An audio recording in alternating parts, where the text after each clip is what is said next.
Thanks for joining us at Right On Replicas, where we're proud to bring you the best scale model kit reviews on the planet. This review covers the 1965 Pontiac GTO. It's a 125 scale kit from AMT in the new Craftsman Plus series with kit number 1410. Now, it's a intermediate level kit and basically what I would call a basic builder. So just about anybody can put this kit together. But people with a good experience at building kits can also detail it into a very nicely looking shelf sitter. Now, the Pontiac GTO is generally credited with beginning the muscle car era, defined as a bare bones intermediate sized car with a big horsepower V8 engine. Now, AMT has recently introduced the Craftsman Plus series. It's a curbside style kit which mimics the original kit like the Craftsman kits from the 60s, and it's designed for beginning builders even though the skill level is marked up as 14 and over. Fortunately, these kits have been given newly tooled enhancements, like this kit with all brand new tooling and an excellent new body. Now, they don't come with a full engine, just an engine plate to view from below, but the hood is separate, so you can add an engine if you like, and since the original kits are plentiful, they're a cheap source of components. The kit contains 51 pieces, molded in white, chrome, clear, and clear red, with water slide decals, unbranded, tampo printed red line tires, and when you're done, the measurements are 8 1/4 inches long, 2 1/4 inches high, and 2 3/4 inches wide. This review is brought to you in part by Ryder's Hobby Shops, where the fun begins. Stop in to one of Ryder's 2 convenient Michigan locations where you'll find a full range of the latest hobby products, supplies, parts, tools, and paint. Here are the contents of the kit, and it's a single-purpose kit, the only extra parts being a choice of wheels. And you'll see that they're very nicely molded. The windows in this new series are very crisp and clear. They're pretty thin. They look really nice. Excellent plating on the chrome parts. The tires in this kit have really nice looking tread pattern on them. They're also tampo pad printed and with the red line stripe, or you could turn them around for the black walls. There is no script on the sidewalls, but some tiger paw decals are out there on the aftermarket. Now remember to use the safety and use guidelines from any of the parts or products that you see used in the review from the manufacturer.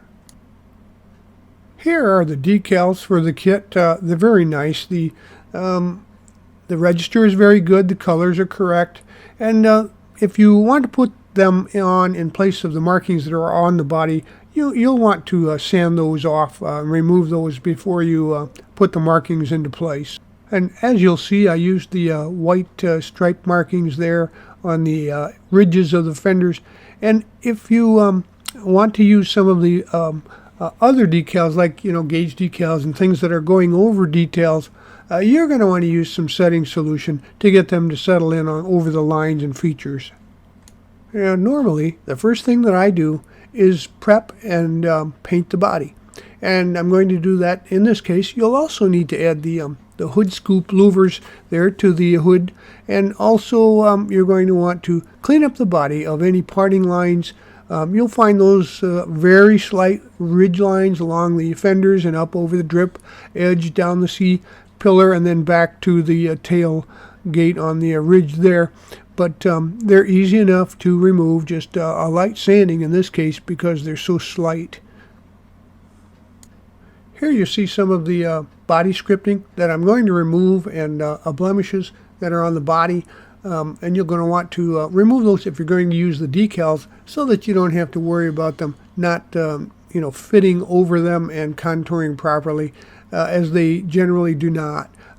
Just sand them off smoothly and then place the decals in their position. After this, I gave the body a light coat of primer, and once that had dried after about an hour, I sprayed it with some color coats of a brand called One Shot. And this is a Cool Crimson, part number 106L. Now we can take a look at the interior, and it appears to me that these seats are designated incorrectly. I think the 5R, which is the right side, according to instructions, should be 5 left. They should be swapped because of the oblique lines, and the direction that they're going should match the back seat. Another thing that I found a little bit odd, in the interior you see this red arrow pointing to a panel, which typically would be the cover for the spring mechanism on a convertible. So I'm not sure if another version of this kit is coming along, or if part of this interior was borrowed from the previous versions, but it just seems a little bit odd. Anyway, it's there.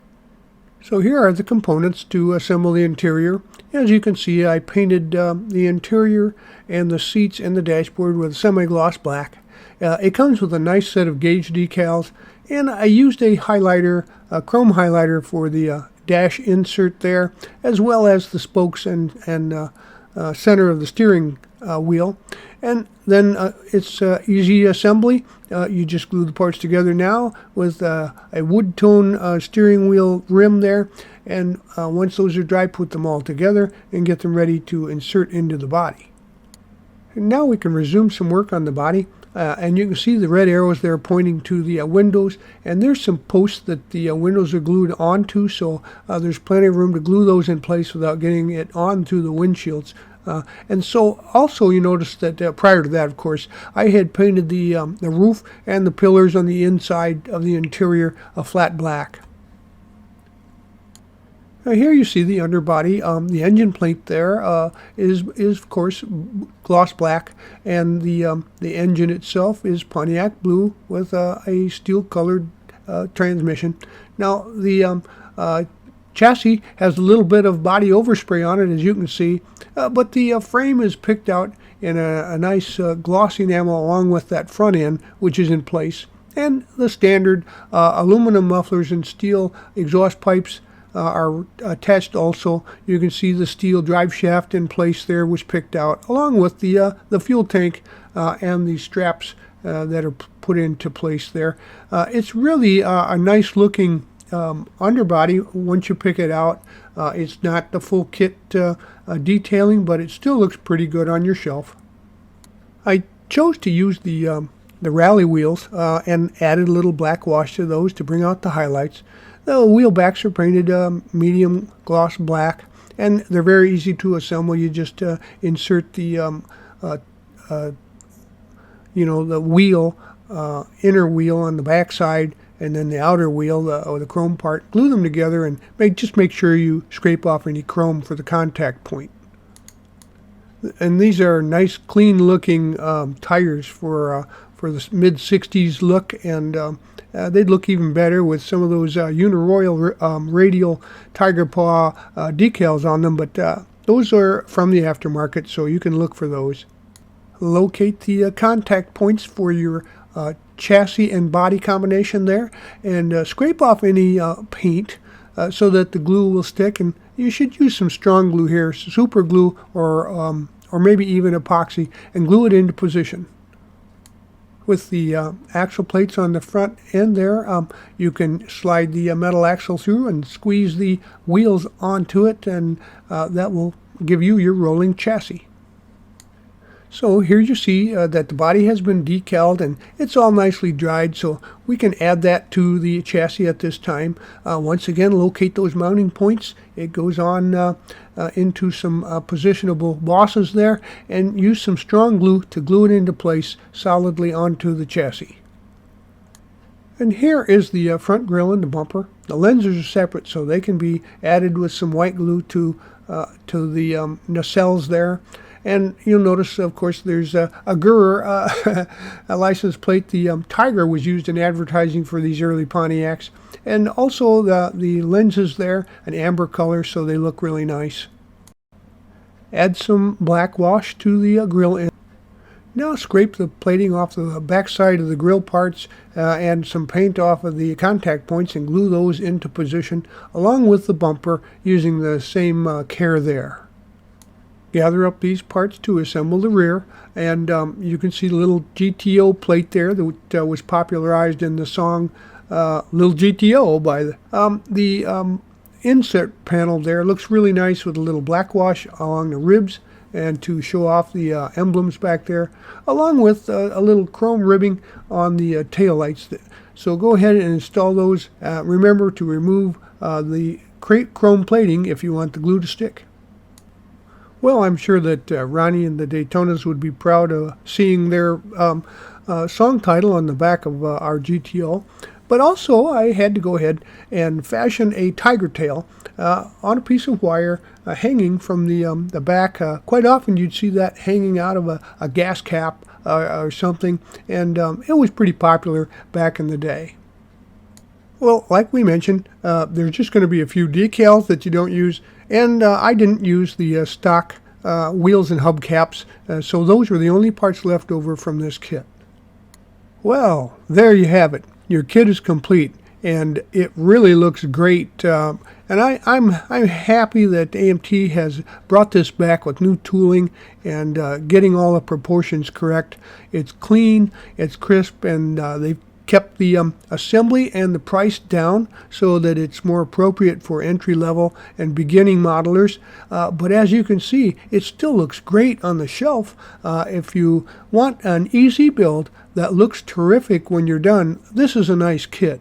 It's an easy builder, and of course it does lend itself to some really nice detailing, including you can keep the hood off and go ahead and install a motor, any motor that you choose, of course, but the Pontiac 389 was a nice choice for this motor, and they're pretty plentiful out there in old kits that no one seemed to want very much, so there's still quite a few out there at a reasonable price, and you could source some other detailing for it, of course, as well. But those red line tires, along with the nice red tone here and the white stripes, really make this a head turner for your shelf. So if I were you, I'd buy one and put it on my shelf. Well, we hope you like this step-by-step premium model kit review, and so that you don't miss any more, please subscribe to our YouTube channel. You can do that by clicking on the icon in the lower right of any of our reviews. And you can find us on Facebook or our website, rightonreplicas.com. Thanks.